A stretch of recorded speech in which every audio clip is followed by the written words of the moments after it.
All right, good morning, everybody. Thanks for coming back for day two. We've got a lot of more cool stuff to talk about. Today, first up, we're going to be talking about coaching philosophy. Then after that, we're going to be talking about how to prevent injuries. Injuries obviously are a major setback and a major reason why people fail to progress over the long term. So we'll be talking about how to prevent that. And then I want to talk to you about some unique methods of planning training and some different concepts in that area that I think you'll really enjoy. Before we get going though, just want to say again, so I hope those of you here in attendance don't get tired of me saying this, but if you like stuff like this, if this stuff is important to you, if it's valuable to you, there's several ways that you can make sure that you get more of this. First off, we have several different coaching packages fit a variety of different budgets. So whatever you need in that regard, if you're interested in having us help coach you, we can do that, and we'd be happy to talk to you about what all those different packages are. If you like seminar stuff, if you like learning about this, if maybe you're a coach or maybe you're just an athlete who likes learning about it, we have RTS Classroom. They're online classes that go into really deep depth on these topics and let us explore them with more time and really get into the details on them. So if you like that kind of thing, there's RTS Classroom, and I think that would be interesting for you as well. Also, we have a donation link at the bottom of the live stream. If you're interested in doing that, you can follow that link and adjust the amount to whatever you want. And it's about more than the amount, just the fact that people are willing to, donate to something that they feel like they get some value out of. It is a vote to have more stuff like this in the future. So any amount's appreciated, and again, it's more than the amount. It's the fact that you're willing to take a actionable step to say, hey, do more stuff like this. And if you want to know where those donations go, after we cover the expenses for a seminar like this, then we'll take whatever donations, whatever profits are left, and redistribute those to RTS lifters who are traveling to IPF World Championships. We want to see quality lifting as much as you do, so we're going to help those hardworking athletes get to the meets where they can put on the best show. And if none of that's really your thing, that's fine too. We still want to support you. There's free web applications on the RTS website. If you go to reactivetrainingsystems.com, you log in and click on apps, you're basically there, and the on-screen tutorials kind of take you through the rest of it. There's a training log, a tracker for recovery, and all this stuff is designed to help you make better training decisions so that you can make better progress and set a PR, because that's really what we're all interested in doing. There's also our podcast. There are free articles on the website, obviously our YouTube channel, and various social media outlets. So if you're interested in getting more information or otherwise connecting with us, those are the best ways to do that. So with that said, let's start talking about today's first presentation. So first up, we've got Paulie Steinman. The important thing for you to know about Paulie is that he's a coach. He's a coach first. Now, I think most of you here, especially here in attendance, know him. I mean, this is his facility. But yeah, he's a coach first. He's the U.S. National Team Masters coach. He coaches here at this facility. He coaches for Reactive Training Systems. So he has a huge amount of coaching experience, a huge amount of coaching knowledge. And he's kind of developed a reputation as being the Zen master. He's very even-keeled, very steady, and I think you'll see why as he gets into his presentation here. So I don't want to take up any more of his time. So everyone, here's Paulie Steinman. Thanks, Mike. Good morning. So that was a nice introduction from Mike. So today I'm here to discuss coaching philosophy. So we're going to say, what does that mean? Okay. So as Mike said, I'm a full-time powerlifting coach. And the question that most people ask is, can I make a living as a full-time powerlifting coach? And the short answer is yes. Today you can. For the reasons powerlifting is growing rapidly, as we all see. Demand for services and good services are increasing, and there is a dearth of knowledgeable coaches. So that means that this is not to knock any existing coach out there, but supply versus demand, there's a shortfall there as far as us being able to kind of teach other people how to lift and how to train. So this brings us to the next question, right? Do I need a coaching philosophy? So I want you guys to think about that for a second. And here's my answer, right? Yes, absolutely. And if you can read below, it just says, actually it depends if you want to be taken seriously as a coach. So you have to define yourself. You have to define your voice. You have to say who you are as a coach. You just can't spit out a bunch of numbers. You can't just kind of regurgitate things. Eventually, people are going to come to you because of what you say and what you do and who you are coaching as well. So I hope that we can all agree that we do need a coaching philosophy. And just as an aside here, you can also replace the word coaching. For those of you who are not coaches, you can replace that word coaching with lifting philosophy, right? You can replace it with life philosophy, whatever it is. You guys should have an idea of what you're doing in general. But really here we're talking about coaching, okay? So there's parts to this coaching philosophy. This is what I've discovered over my years of coaching. And the common elements of coaching that I've seen kind of pop up over and over again for our coaching philosophy, we've got kind of an internal and an external element. So the external element are rules, right? Internal element are your principles. And I'll get deeper into this as I go. You put it together and look what we got. So rules plus principles equal coaching philosophy, okay? On the surface, this is all pretty simple, right? You look at it, it's just two things added together equal another thing. But what makes your coaching philosophy unique is how you interpret and combine rules and principles. So think about it as a recipe. And here, a little bit of compare and contrast as we go.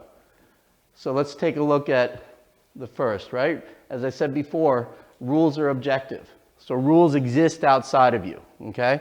Principles are things that you're bringing to the table. It's kind of your internal rules, the way that you've interpreted the rules, and now you're kind of using those to guide your own person, okay?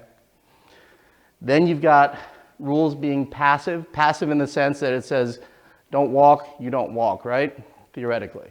And if it says walk, you walk. Whereas principles, again, you're using things that will guide your life, right? You make a decision if you want to follow those rules. Those become your principles. So if someone says, well, I never wait for a walk sign, then that's your principle, to not wait for a walk sign. But hopefully, you're aware of the risks that you could get killed. So, again, externally motivated, internally motivated. So these are essentially, we're saying the same things, but just in slightly different ways, just so you get a sense of what all of this means. So externally motivated, again, those rules were probably there before you existed, before you were born. If you come into a place, so say you walk into my gym here, I have gym rules.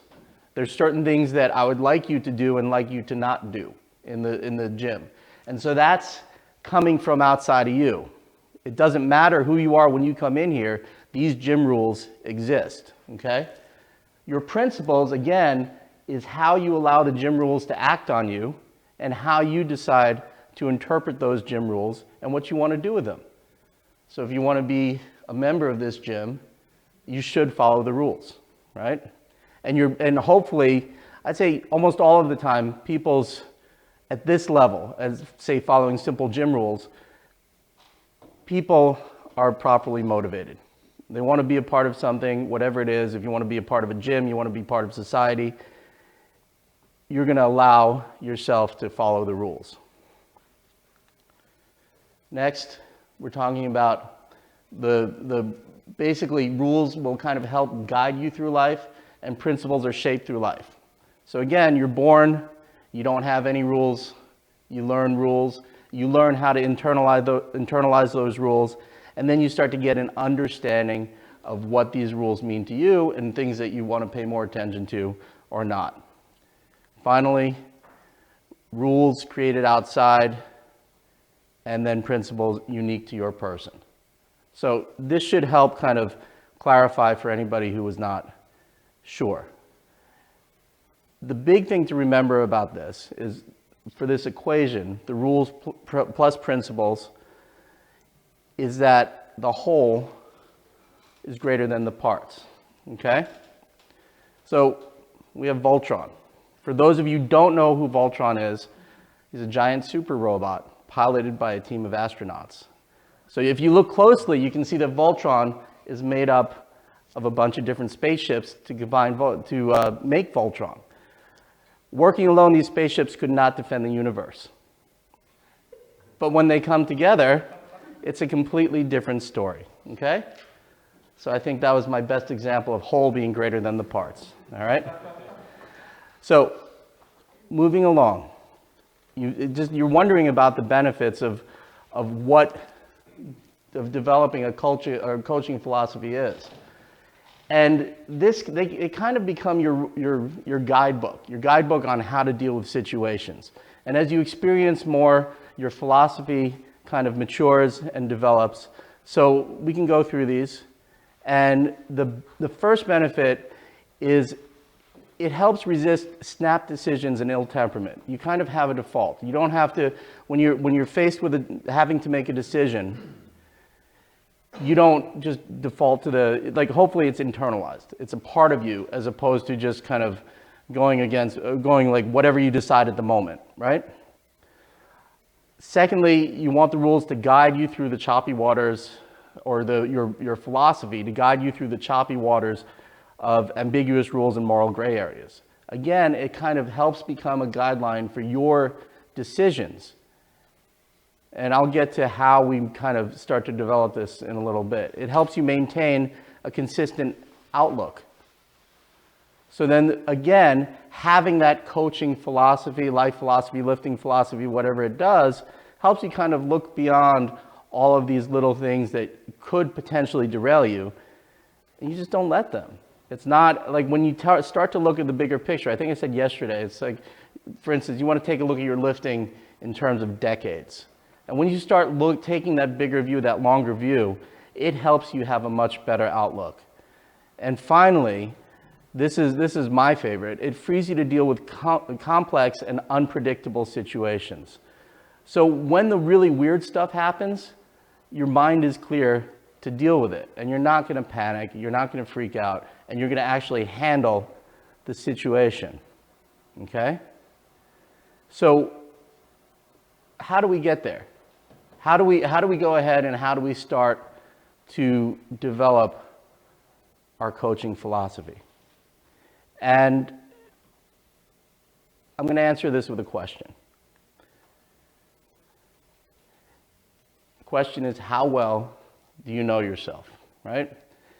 And that's probably the biggest and toughest question of the day, maybe of your life, right? How well do I know myself? And this is, so the question asks you to pause and take a look at yourself in a way that may make you uncomfortable. So we spend a lot of our life kind of pushing things away, kind of not thinking about the things that we really know about ourselves because we don't want to deal with it. But the fact is that when you start dealing with it, it all starts to get easier. So the question, again, it asks you then to strip away everything else.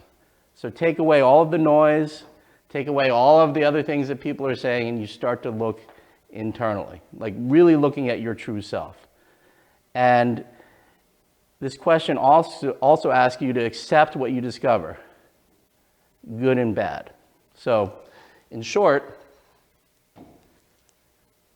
we learn about ourselves through a continuous process of action and self-reflection. And what that means is that you do something and then you think about it, right? You don't have to think about it in the moment, but you can file it away. You can make a note. You can do, like, whatever you do. So in my coaching life, if I have an interaction with a lifter and it's not just kind of a rote interaction, I'll take that interaction, I'll file it away. And at the end of the day, at a quiet time, I'll think about what happened. And I'm thinking about this objectively. I'm thinking about this outside of myself at this point and say, what happened? How is this interaction? How did it go? Doesn't matter, good or bad. And I'm not, at that point, I'm not assigning meaning to this. I'm just thinking about it. And then it leads me to this simple chart. Okay? So the big question that you ask is that did I act in a way that is consistent with my coaching philosophy? And there's two answers, really. Yes or no. And if we go deeper into the chart, we see we have the same answer. Because either way, you can make a decision on what you can do better next time. It doesn't matter if it's good, how do I make it better? If it's bad, how do I make it better, right? We're not going to ask how we make it worse. That would be horrible. We'd be horrible coaches, right? So the question is, again, what can I do better next time? It's a very simple review. You know, I'm going to leave the M word out of this, the meditation word, but this can be thought of as part of that. You can pick a problem, you can pick a task, and you don't have to do everything all at once, right? You can just pick one situation, because one situation could represent other situations. And what you're doing is you're building your own guidebook here. Process should continue on forever, and it shouldn't be a hard thing. And there's plenty of time for self-reflection. You'll find time to carve out. You'll find quiet time, commuting, walking, just doing something that you would consider mindless, right? If you're driving somewhere and you do the same drive every day or whatever it is, or even if you're kind of warming up for lifting, or there's times where, you know, one of my favorite times when I'm opening up the gym is if I get in and nobody else is here and it's quiet and the lights are down, and kind of turn the lights up, you start to bring the gym to life, and then I start to kind of see the gym around me. I see who's in here, I see, and there's nobody in here yet, but this is just kind of me thinking about and looking back on how did the last day go? What did we do? What can I do better? How can I be a better coach? And the next thing that we get to is it me or the philosophy that needs to change? So again, we're talking about kind of inside outside, right? So at this point, you're taking a look at the philosophy as something that's sitting outside of you, because you've created it. It's your philosophy for sure, but those become your rules for how you live. So it's your own personal rule book. And I wouldn't give that rule book to someone else because they'd be confused as hell. Like if someone saw my whole philosophy, it probably wouldn't apply to them. Because again, your philosophy is shaped by your own life experiences, and that's what makes it cool. And that's what makes us stand apart from other coaches, right? You get your own voice, your own philosophy. People come to you for that. They're not necessarily coming to you for programming. They're coming to you because you're a coach, right? And again, you ask yourself, me or my philosophy? And you can make an easy decision, and you try it out, and you go again. And this process, like I said, should continue forever. So you begin this process of self-reflection, you should be prepared to do it for the rest of your life. And not only that, it's easier. It's actually very liberating when you kind of turn over a decision, you think about something, you make a decision on it, you file it away, and you let it go. It becomes nothing about you, right?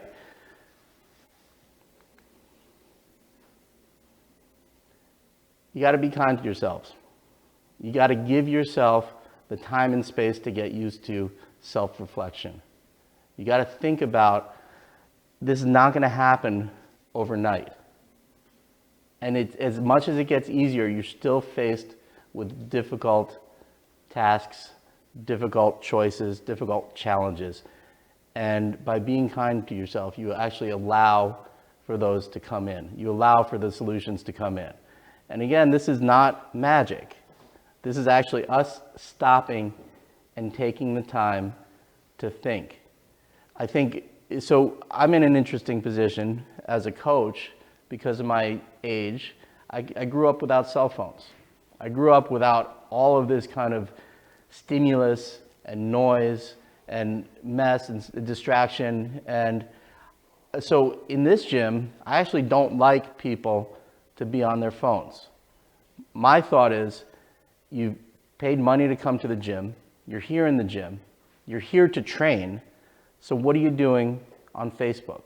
What are you doing on Instagram? It doesn't make sense to me. To me, that says to me it's less about someone respecting me and my rule, but someone kind of not respecting themselves. Because if you're somewhere else, then obviously you're not here. So what's the point? And I think we just get caught up in that. And so coming here to me is kind of like a break from all of those distractions.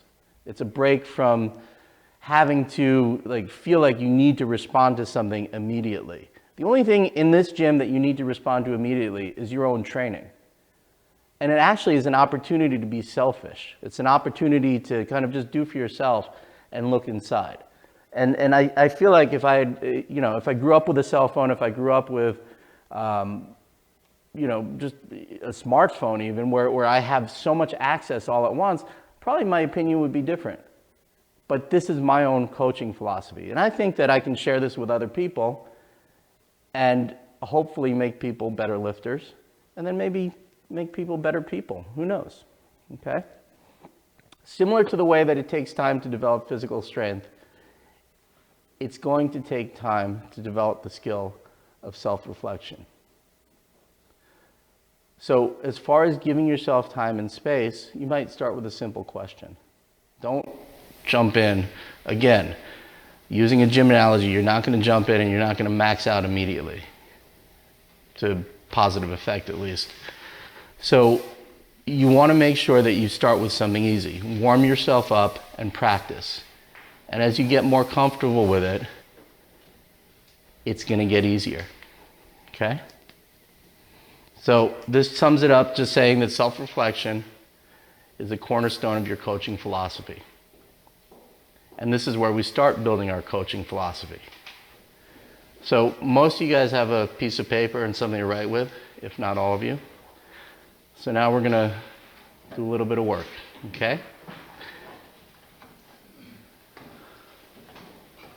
And I want you guys to all play along at home, play along here, and we're going to take a minute or two, and I want you to describe yourself in 3 to 5 sentences. And this is about things that you think are good and things that you could stand to improve. You know, and ideally, you're not going to be. It's not about self-deprecation, right? It's about, I'm good at this, and this could be better. And this is what self-reflection is about. It's not about self-loathing, okay? It's about discovering things about yourself. So I'll give you a minute to kind of write stuff down. You too, Mark.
Okay.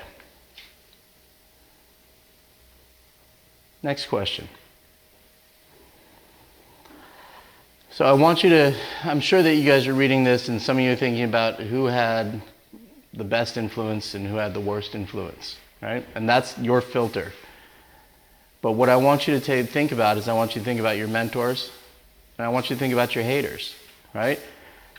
Haters, again, possibly could have a great influence on you, could kind of move you or motivate you to be someone or change or what have you. Same thing with mentors. And it's, again, it should be looked at as neutral energy, and it's just how you describe it and how you view it. So you can make a list of who had the greatest influence on you when you were growing up. The reason why I emphasize growing up here is because that's when we're a little more malleable, a little more formative. So think about that now and write that down.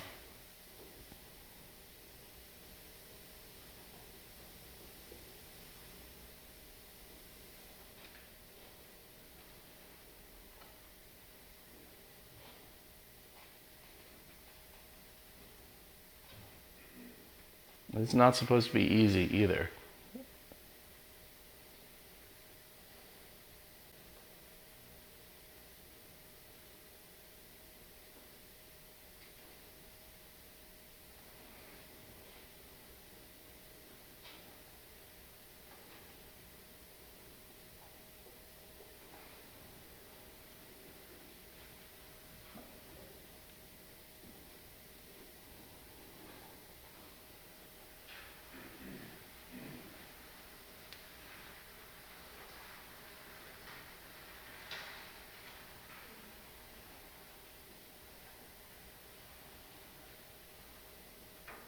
Okay?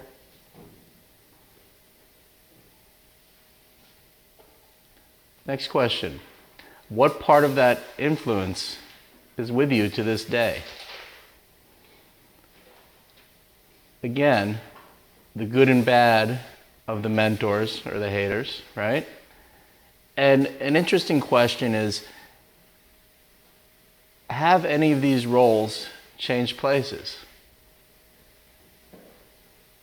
Is there any place where, somebody you thought who was completely against you was on your side, is now on your side? And the opposite. Someone who you thought was part of your team supporting you is now a detractor. It doesn't have to be a direct answer to that, but it's just another thing to think about. So think about that influence, that whatever it is that kind of that was working on you when you were younger, think about what part of that you still carry with you. What part of it do you think back? We all have this kind of like memory bank and we kind of play through things, and you want to look back and say, this is the voice that I keep hearing, right? This kind of these words that somebody said to me in 7th grade or whatever it was.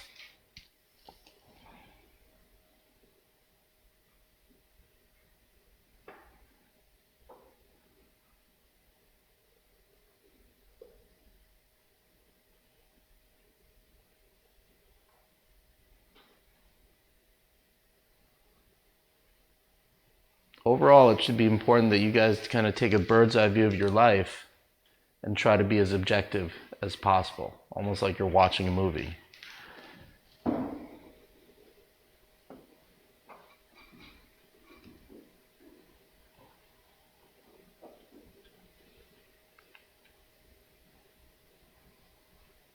Here's a fun one. So briefly describe a situation where you regret losing your cool. Things to think about. Could you have avoided the situation? And of course, what have you learned from that situation?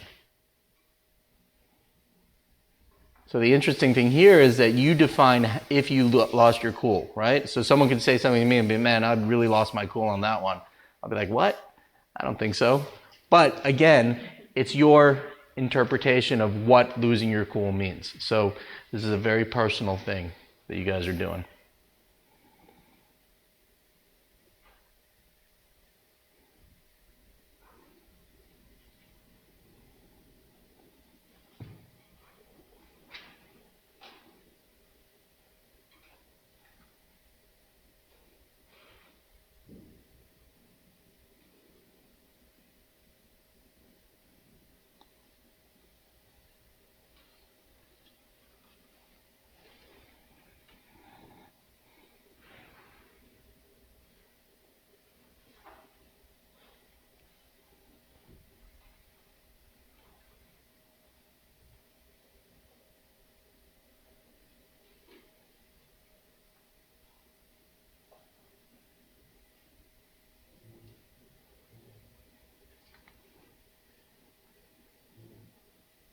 All right, a little less heavy.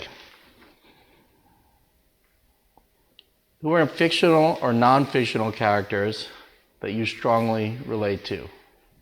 So this is basically anybody in the world, anybody in your head, right? You read a book, you create a character from, or you relate to one of the characters of the book. It could be from a movie, TV show, whatever it is, combination of both. And again, this is really just about how you feel connected to that character, whoever that character is.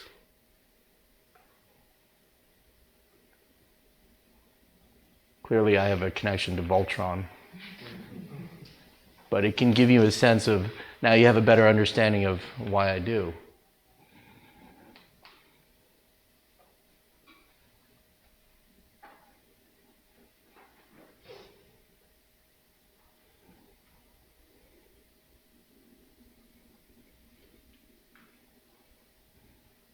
Again, good and bad, right? So some of us might read a book or watch a movie and you might find yourself relating to the bad guy, and that's fine. But again, this is all kind of pause for thought, right? You think about it, and you might not have thought about this before.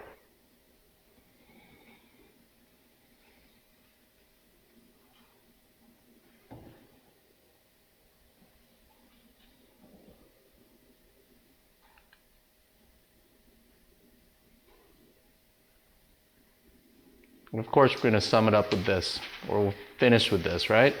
List your top 3 coaching, lifting, life goals. So whatever capacity that you're in right now, and maybe it could be an amalgamation of them, regardless, there's no right or wrong here, but list your top 3 goals. And I want you to think about where you currently stand in relation to these goals. What are you doing to achieve these goals? And what are the current obstacles that stand in the way of you achieving your goals? So these are sub-questions, but you can think about this.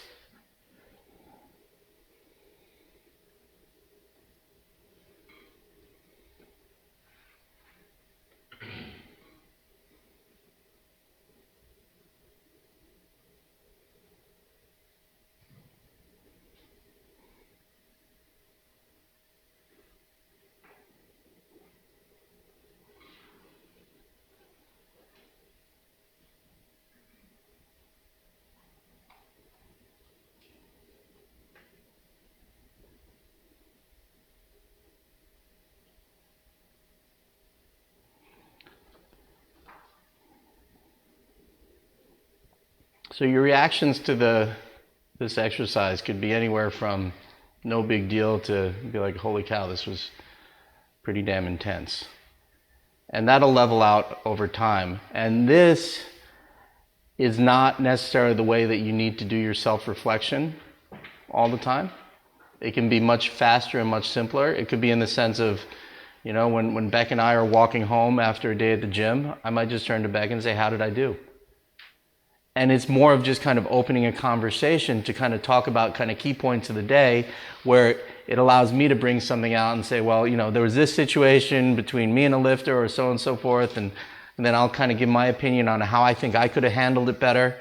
And then I'll also have an external opinion as well from somebody that I trust that can kind of give me feedback on how I did.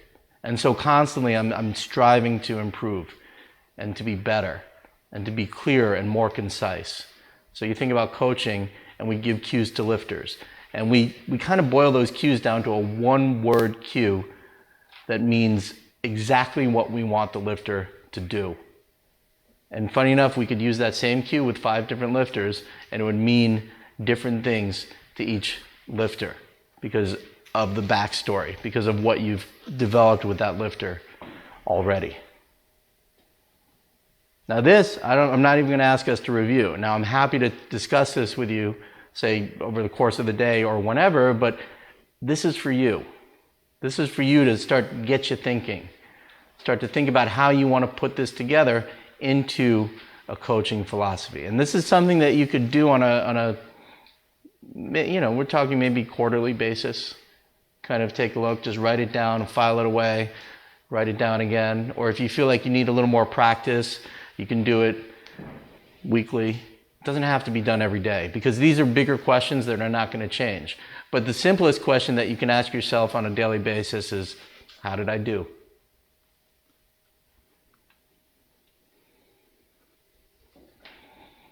So your coaching philosophy will be unique if you're not afraid to be honest with yourself.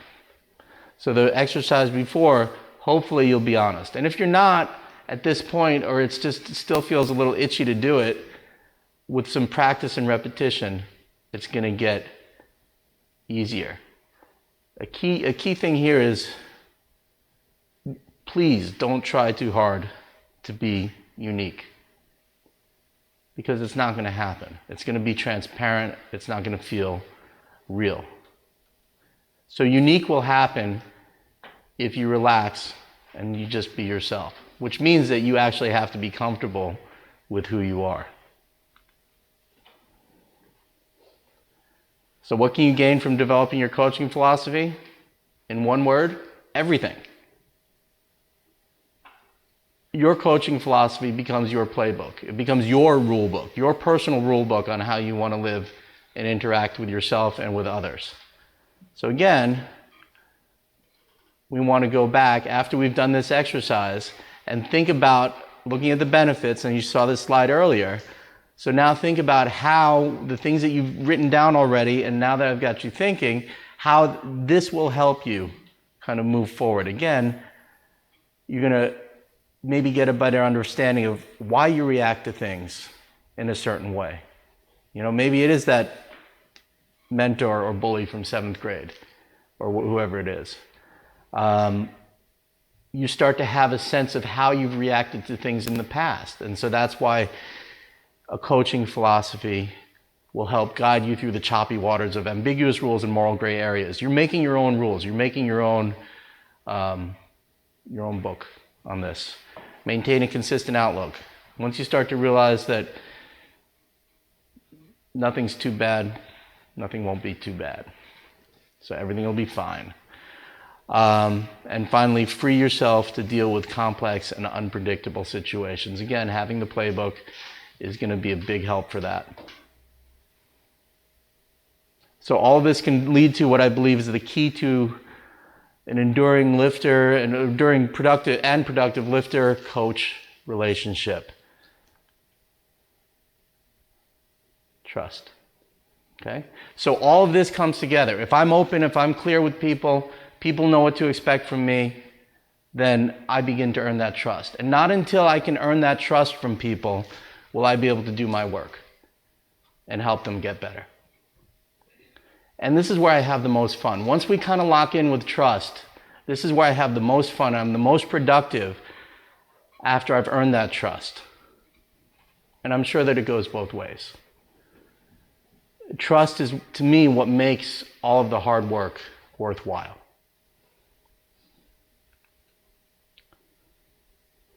So clearly, this is just the tip of the iceberg, right? It's hard to kind of get into this in less than an hour. But because you could say that each section that I've presented really deserves its own subsection and tangents, right? We could spend a whole day on this topic, but there's a lot of other things that we want to accomplish today. In short, I challenge all of you to get started with developing your coaching philosophies, and please let me know how you do. Thank you.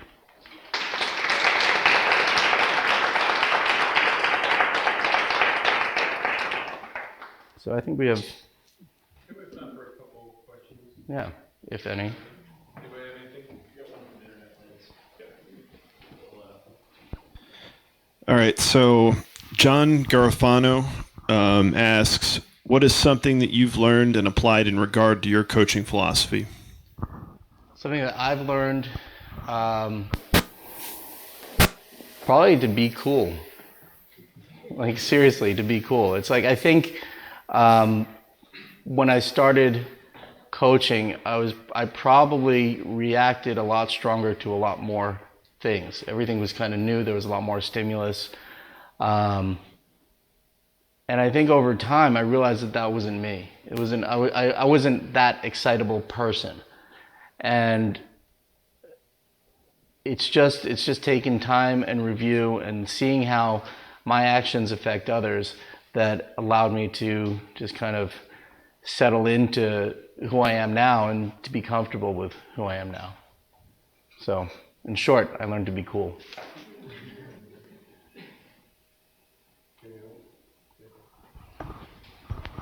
So, bringing the analogy with relationships, let's say you meet someone you think at the beginning they're good for you, but then at some point, let's say a couple months in, you realize they're not good for you, so you would just move on. When you bring that to clients who would work with you, has that happened to you? Absolutely. Because I don't think it's fair to everybody else if I'm holding on to a bad client. It doesn't make sense. It takes up too much of my energy. And if I'm not getting something from that client, and I don't ask for a lot, it's just ask for kind of simple respect, simple interaction, just human, like someone being human, right? So I've learned to fire clients. And I think it's actually for the better for the client and for me, because I'm not going to do a good job as a coach if I'm not vested. And my client's not going to, or the client that's being fired is not going to get a lot out of me otherwise. So that it doesn't make sense to hold on to them. And especially in a situation like this gym, where it's all kind of group training, you have one person in here that's acting up and they're just doing what they want. It doesn't work for the rest. It's very distracting for the rest of the lifters. So it's not fair. So I look at it that way. And I don't take things personally. And I was just kind of saying I try not to, because sometimes they can kind of get you a little bit. But you kind of recognize that for what it is, and then it's easy to let it go afterwards. So I think the best thing is, yes, and I don't do it often, but there are times where I'll just say, look, this is not a good fit. This is just not working out. And it's not worth anything to hold on to. So you just let it go and you keep moving.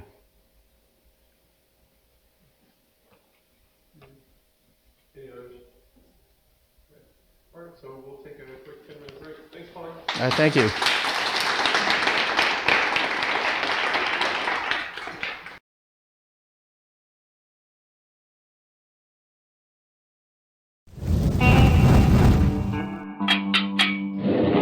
Reactive Training Systems.